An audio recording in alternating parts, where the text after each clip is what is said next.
You know, when I was in the business world, it was a industry rule to have a business continuity plan.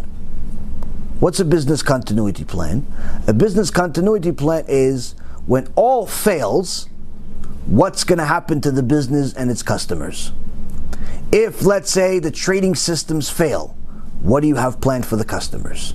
If the main executives die, or something happens to them in another way, what's going to happen to the business? If there's no electricity, what's going to happen to the business? If all types of things happen, there has to be a business continuity plan.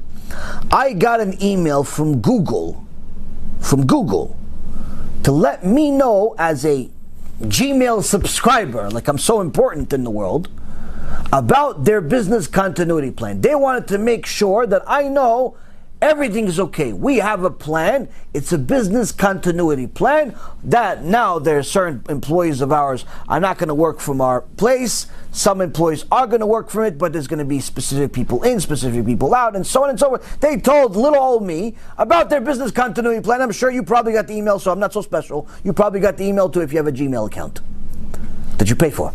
But the point is, Rabotai, is every organization that's worth its weight in salt has a business continuity plan.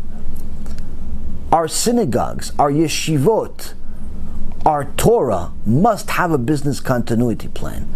To just send a massive email to your kehillah saying, we spoke to some people that know a little bit more than we do and decided to shut down the shul until further notice. That's not a business continuity plan.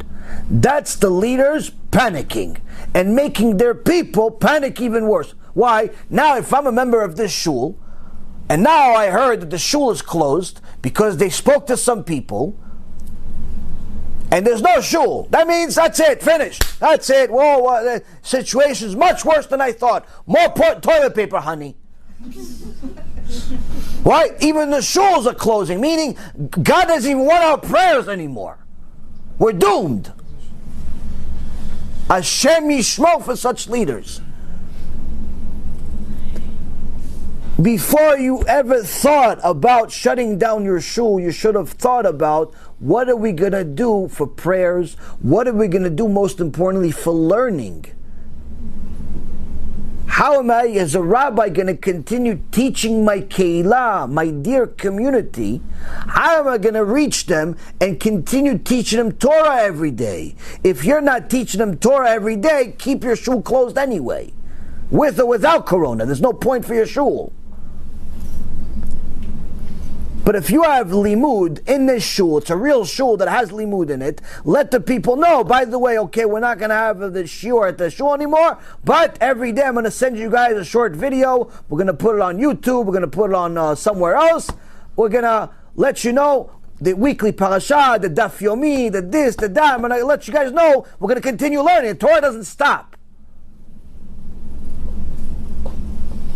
The Torah doesn't stop. Why? You guys need to learn. Why? That's the cure. That's the cure. The cure is the Torah. It's not the doctors. Okay, we can't pray together. Fine. Is there a second plan? Is there a different plan? Is there any plan? Oh, we're just going to shut down the shul and I'll talk to you guys later. What about the kehillah that, they're humans? Some kehillot are actually human beings. And human beings, I found out the hard way, when I was born, that people have problems. So who do people go to? Jewish people. Who do they go to when they have problems? The rabbi. So Mr. Rabbi, where am I going to go to now that the shul is closed? I used to come to you every morning, tell you about my problems. I used to go to you every once a week on Shabbat, tell you about my problems, so you can help me.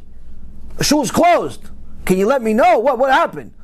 Oh no, they can figure it out. Maybe they'll just call me. Why do I have to figure it out? Why don't you tell me in the announcement? Since you wrote 18 paragraphs about coronavirus like you're some medical expert, why couldn't you write, by the way, I will be available every day from this time to that time to answer your problems. The consulting continues. By just sending people a blanket email that the shul is closed or the yeshiva is closed, all we're doing is making people panic even worse than what they were already. And if you're a leader that's panicking, who needs you? A leader is not allowed to panic. A leader is not allowed to be scared. A leader is not allowed to be like everybody else. Why? You're the leader. You're supposed to be the one that they cry on. You're supposed to be the one that they plead to and say, maybe, please, HaKadosh Baruch Hu sent you to my life, please help me out. What should I do? I'm having shlom bayit problems, I'm having money problems, I'm having corona problems, I'm having this problems, I have too much toilet paper, I have something, Ribono Shel Olam. What do I do with all this toilet paper?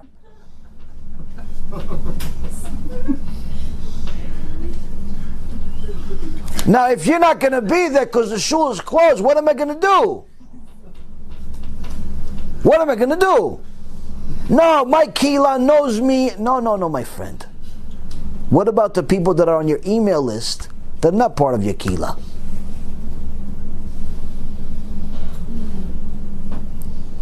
What about the new members? What about the ones that don't know you so well? And so on and so forth. If you are a leader of a kila, or you're supposed to be one, you have to act like a leader. Makom she'en ish tishtadel liyot ish. There's nobody else that's leading, you lead. This is not a time to panic and act like the goyim that have no God. Yeah, corona is real. Yeah, it's a problem. 100,000,000%. But we have a Kadosh Baruch Hu. We have a Kadosh Baruch Hu. HaKadosh Baruch Hu already told us about Corona 1,000,000 times. I told you Prophet Yechezkel last week, 3,000 years ago almost, told us about Corona.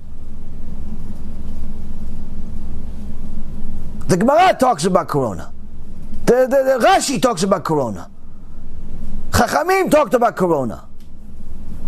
Some called it Corona, some called it different names.